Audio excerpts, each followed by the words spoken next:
STEM. I then raised $11,000 so that each elementary and middle school could receive an educational kit for ongoing use. This would affect over 4,000 students from 15 different communities. Okay, so that's what happened. Now let me tell you how I did it. So, STEM, what's the problem? STEM is crucial for innovation in the United States, but businesses are struggling to find qualified STEM employees. The Bureau of Labor Statistics reports that there are too few students graduating with STEM backgrounds to fill the open positions in the marketplace. So during the next decade, the United States demand for scientists and engineers is going to increase at 4 times the rate of all other occupancies. The bottom line is that there are just not enough STEM employees, or STEM graduates. And Herbert Hoover said, "New discoveries in science will continue to create 1,000 new frontiers for those who would still adventure." We should have taken these words as a warning that we constantly need more and more STEM graduates to fill all of this potential. We must think like Herbert Hoover, not only in what he thought about the new frontiers, but what did he think about students or children. Herbert Hoover once said that children are our most valuable natural resource. Again, our most valuable natural resource. But how am I supposed to help the children when it comes to STEM? My story, my pathway to STEM, this next year I plan on attending Iowa State University to major in mechanical engineering, and I was thinking to myself, how did I get in this situation to go and become a STEM graduate? So I thought back to high school and the pre-engineering classes that I had taken, and I thought, no, it was before then that I got excited about STEM. And then I thought back to middle school and the class I took there, it was before then, and I thought back to elementary school, and I realized it wasn't really in school where I got excited about STEM. It was at home. My father would give me microwaves or printers and he'd be like, "Here, take these apart." And I'd rip into them and I just really wanted to figure out how they worked. I'd take them apart, look at all their parts, try and figure out what they do. So it was these hands-on experiences that I was able to have that really got me excited about STEM. So I realized I want to take these hands-on experiences that I got to experience at home and put them into the school system and then maybe potentially get more STEM graduates. So my goal was to inspire students to engage themselves in these difficult STEM classes and be excited about it as well. So to do that, I would measure by using pre-event surveys, so before my presentations, and post-event surveys after my presentations.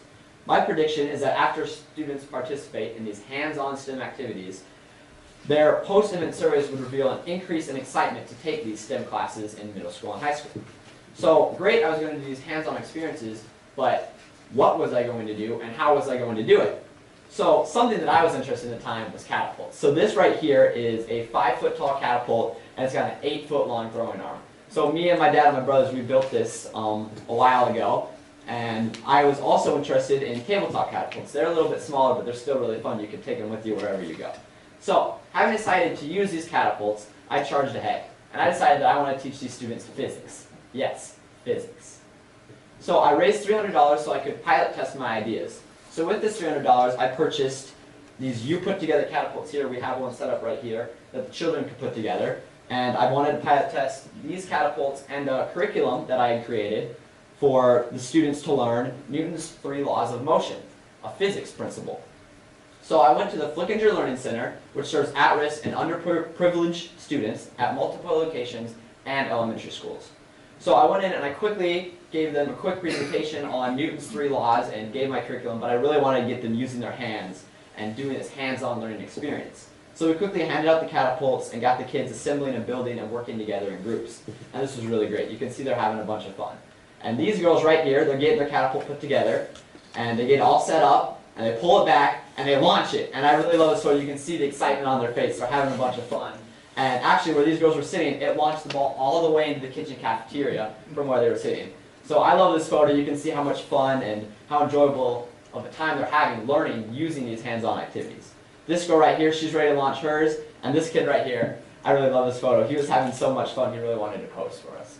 So I asked the class, I was like, who else had fun? And I saw lots of hands go up. So all the kids had a really fun time. We went outside and used the big catapult too. We launched some water balloons. The kids really enjoyed that one.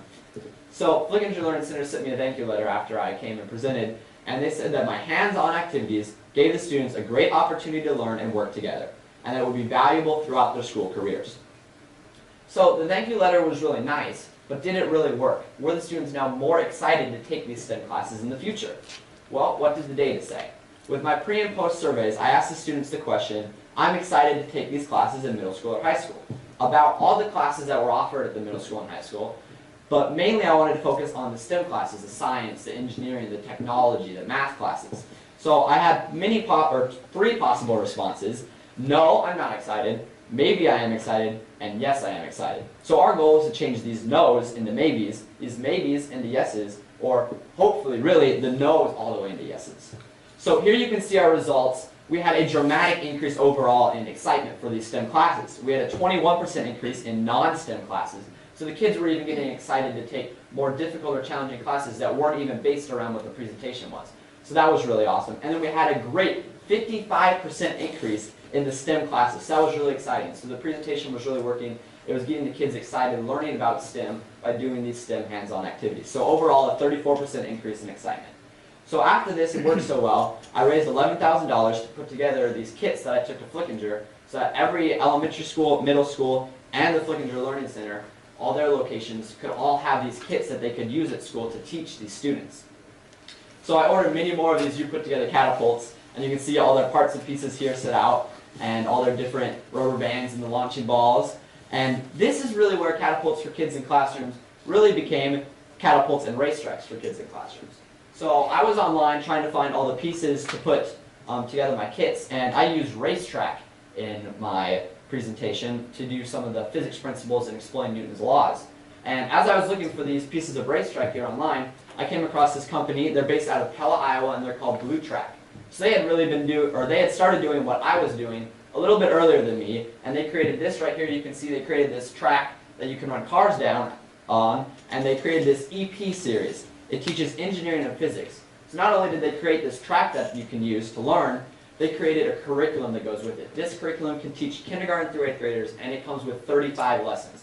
So instead of the few lessons I put together about physics and Newton's laws, it comes with 35 different lessons, and they're all aligned with the science standards that elementary through middle school teachers have to teach at school anyway, these science standards that the teachers have to teach. So this product was perfect, so I really wanted to pilot test it.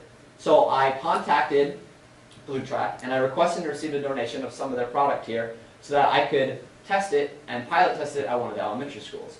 So I headed to one of the elementary schools in Muscatine, and again I brought along my curriculum first to give them some of the physics basics and STEM knowledge behind it. As you can see, the kids were really excited. I love to try and get the hands-on activities worked into the presentation so it wasn't just a lesson.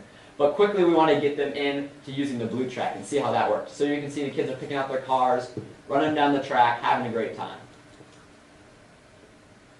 We also want to get the kids, within the curriculum, they had them write down their results, which is great because not only are we showing them what happens in STEM and what STEM is about with these demonstrations, but we're also showing them what happens in STEM careers. Many STEM careers you have to write down and record everything that you're doing all the time. So we were able to incorporate that. Blue Track was able to incorporate that into their curriculum as well.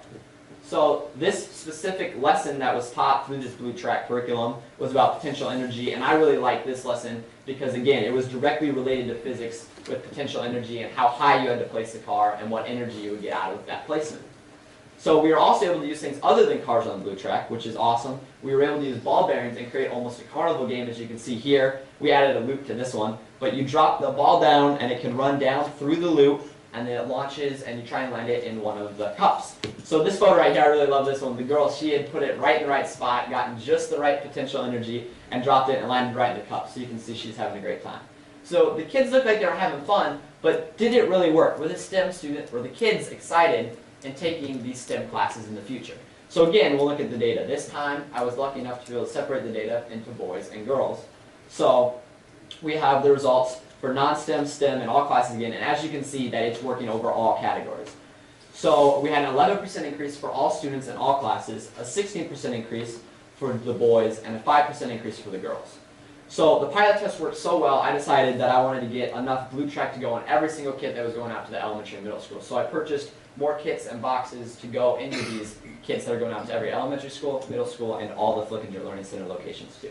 Then I started training the teachers. So I really wanted to train the teachers and teach them how I like to get the kids engaged and using the kits to get the kids learning using hands-on and using the catapults as well, so they knew how to put them together. I really found teaching the teachers really fun too because they enjoyed using their hands and you can see them learning as well. this group coming up right here, they were sitting right where the girls were earlier in this presentation when they launched their ball. So when they launched their ball, it went all the way into the kitchen too. So that was really cool. I love this photo. Originally, my goal was to impact just the 3,500 students in Muscatine, but then I got excited and wanted to expand outside of Muscatine. So I approached the College for Kids summer program director and lobbied to have an additional robotics and programming classes, and luckily they agreed. This was awesome. So now I have an additional 700 kids per year that can get a hands-on learning experience from as many as 15 different surrounding communities. So every elementary school, middle school, and Flickinger Learning Center will be receiving a kit, and this will affect over 4,000 students from 15 different communities, and all this will continue year after year without me, because I've trained these teachers and they have dedicated STEM Fridays at the after-school learning program, and because of this College for Kids class that we have going on every single summer.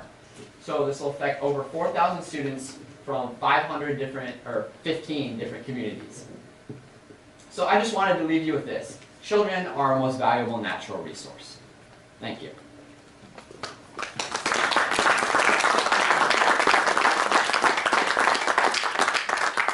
Who has the first question?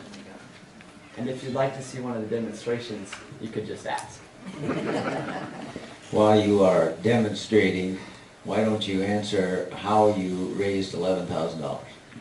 I did a lot of this through applying for grants and different donations through different corporations. I went to the H&I Corporation, and a great help was the Muscatine Community Foundation for Greater Muscatine, and we were able to actually put some of these logos on some of these catapults. You can see here, this GD that's on there is from the place that made the catapults. So they were originally able to let me be able to use these catapults, which is awesome.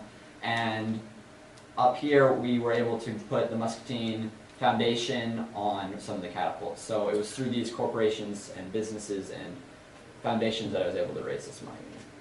There we go. Anyone else with a question? Just to follow up, what was the time frame it took for you to raise that money? I did that over a while. I'm not entirely sure. It was a couple of months, really applying for grants and donations all around roughly the same time. And then my last question would be, you gave us a number of students being affected, I forget, 1,000 or 4,000? Above 4,000, yes. Is that, you're saying that's every year, and if this goes forward, it will be 4,000 every year going, if it continues the way you started it? Yes, it'll keep going every single year because of these, the teachers being taught and the College for Kids. So it'll be 700 students every year, and then the 4,000 students going through, or the 3,500 students that will be going through the Muscatine Community School District. Got a question, one more?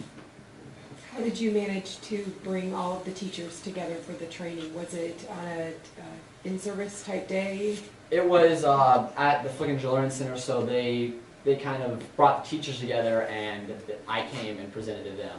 So it was awesome because the Flickinger Learning Center, they really loved my idea as well because they saw how well it was working, so they really wanted to keep it going as well. So they really took a hold of it too and worked with me really well to get this going on into the community and the school district as well. I understand these are younger students, but during some of your presentations, did you have examples of what a STEM career could be? Yes, I have this, not really, I was going to say flow chart, but it is a concept map, and it has all these different, this is just specifically engineering, so I put this up in some of my presentations, so I'd ask the kids to raise their hand when they found something that they were interested in or excited in. So this is just specifically of engineering inside of STEM. So there could be one of these for every single of the letters in STEM, but you can see there's many different categories within just engineering, like construction or communication or any of these different careers. More? Okay, thank you, Kyle. Thank you.